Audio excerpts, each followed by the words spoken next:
मंदिरों की रक्षा और सुव्यवस्था के लिए मंदिर महासंघ छत्तीसगढ़ की स्थापना। श्री सुनील धनबट ने छत्तीसगढ़ प्रेस क्लब में आयोजित एक पत्रकार वार्ता में प्रेस वालों के सामने इस विषय पर विस्तृत चर्चा की।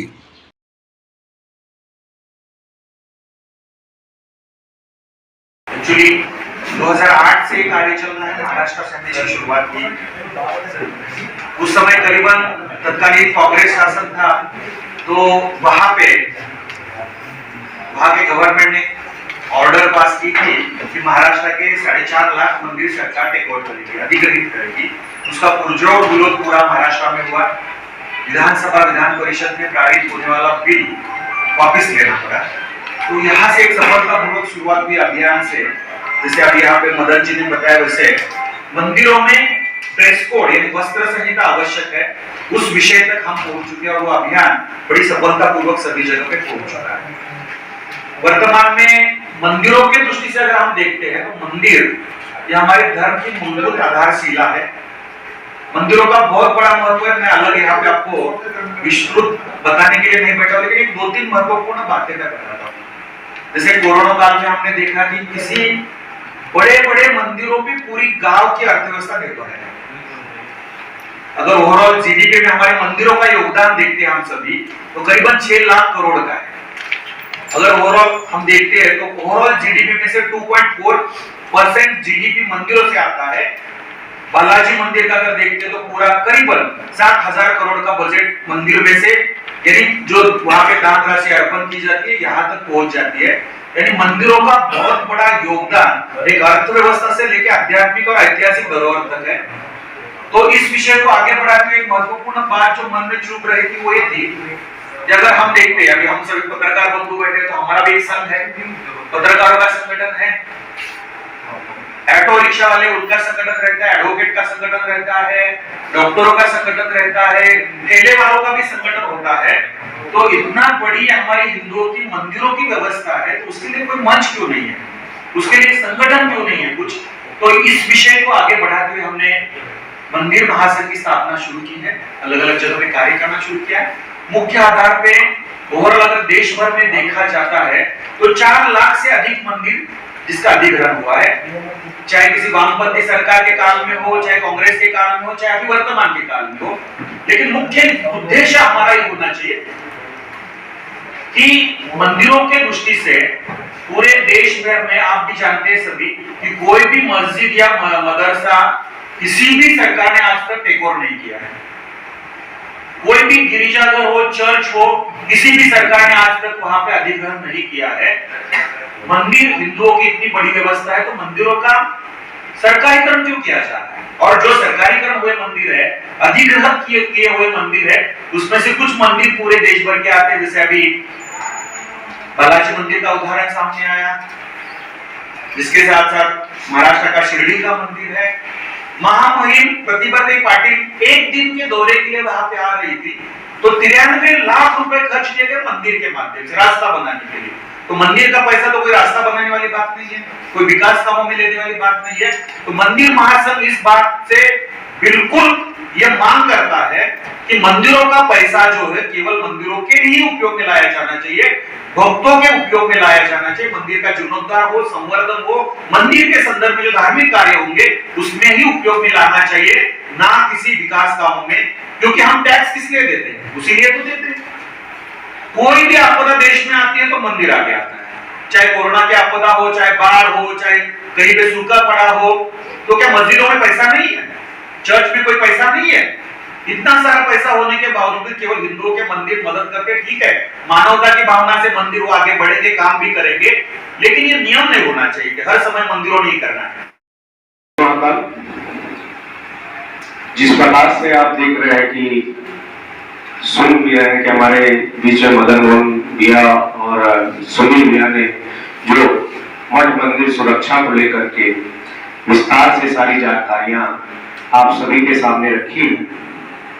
इसी प्रकार से छत्तीसगढ़ में हम सभी सनातनी, सभी संत समाज, सभी पुरोहित संघ मिल करके मठ मंदिर सुरक्षा को लेकर के कार्य करेंगे।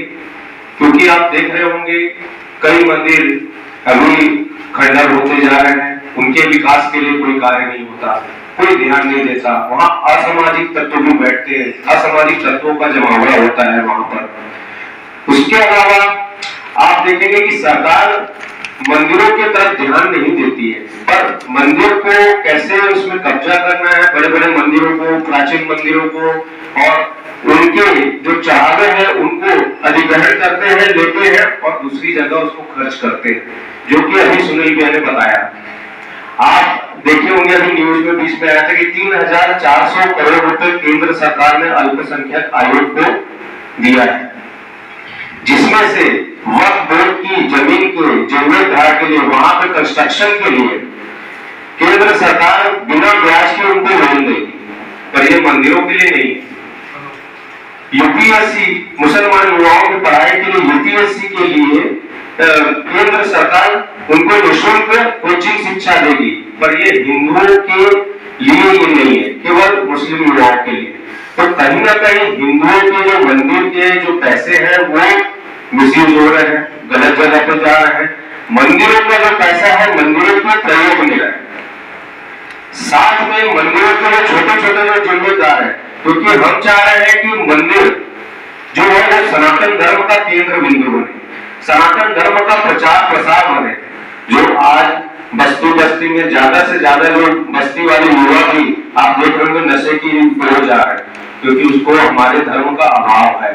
हमारा धर्म वहां तक, हमारे जो सनातन धर्म का प्रचार प्रसार वहां तक नहीं पहुंच पा रहा है, तो हम वहां के क्षेत्र के पास के जो बड़े मंदिर हैं उनको भी हम सनातन धर्म का प्रचार प्रसार का एक केंद्र बिंदु बनाएंगे, जिससे बस्ती बस्ती तक, घर घर तक हम जा करके हम अपने सनातन धर्म का प्रचार प्रसार करेंगे।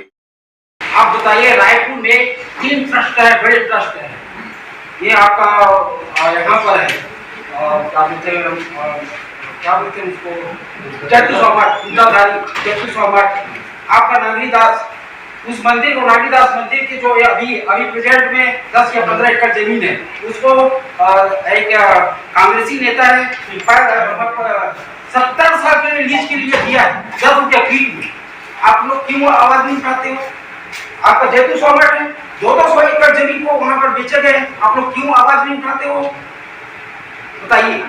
आपका प्रश्न है या सजेशन है? नहीं, आप जो बोल रहे हैं धर्म के नाम पर इस तरह की जो बंदाबाद हो रहे हैं, इस पर आप लोग क्यों खामोश रहते हैं? भाई साहब देखिए, आज हम मंदिर महासंघ की स्थापना की बात कर रहे हैं जी, शुरुआत तो होने दीजिए।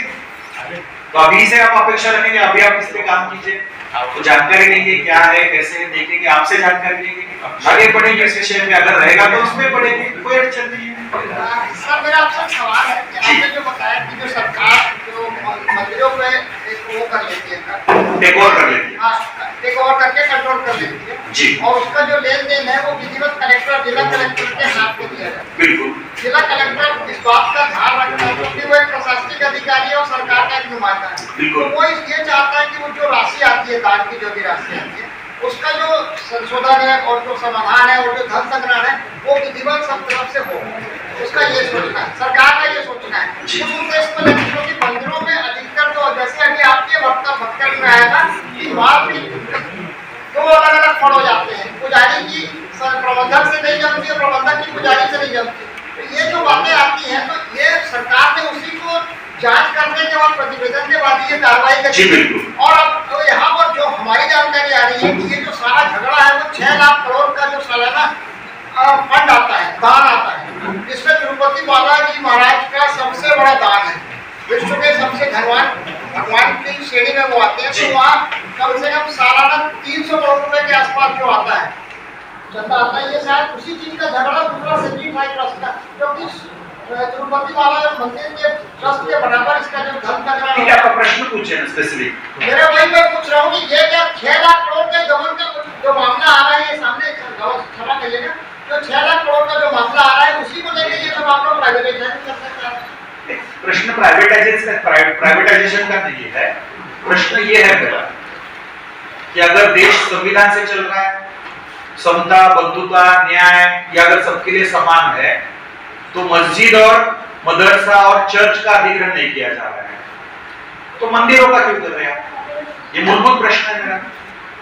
दूसरी बात यहाँ पे आती है कि अगर मंदिरों से पैसा आता है और उसका अधिकार किसी जिला कलेक्टर को है, तो धार्मिक माध्यम से आया हुआ पैसा कहाँ पे खर्च करना ये अधिकार जिलाधिकारी तय नहीं कर सकता है। यह अधिकार धार्मिक दृष्टिकोण से आया तो धार्मिक बातों में खर्च होना आवश्यक है, ना कि किसी विकास कामों में।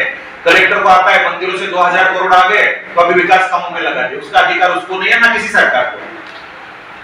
चैरिटी कमिश्नर डिपार्टमेंट रहता है तो वो उसके बारे में एक निजी और ओवरऑल अगर देखा जाए तो एक महत्वपूर्ण बात रहती है कि मंदिरों का पैसा मंदिरों के लिए खर्च होना आवश्यक रहता है, ना किसी विकास कामों में, ना किसी पार्टियों के लिए।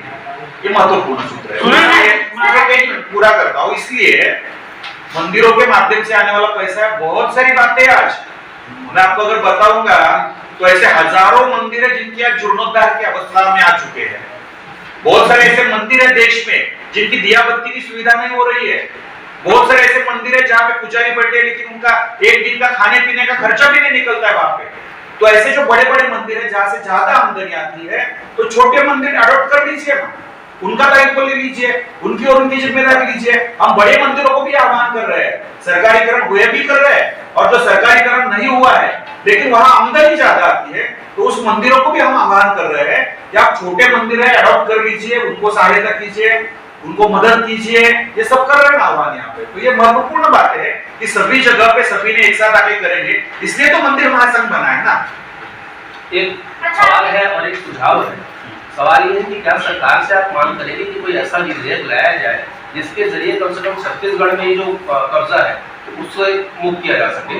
और सुझाव ये था कि उसमें आपने मांस और मदिरा लिखा है, उसमें मांस और नशा लिखा है।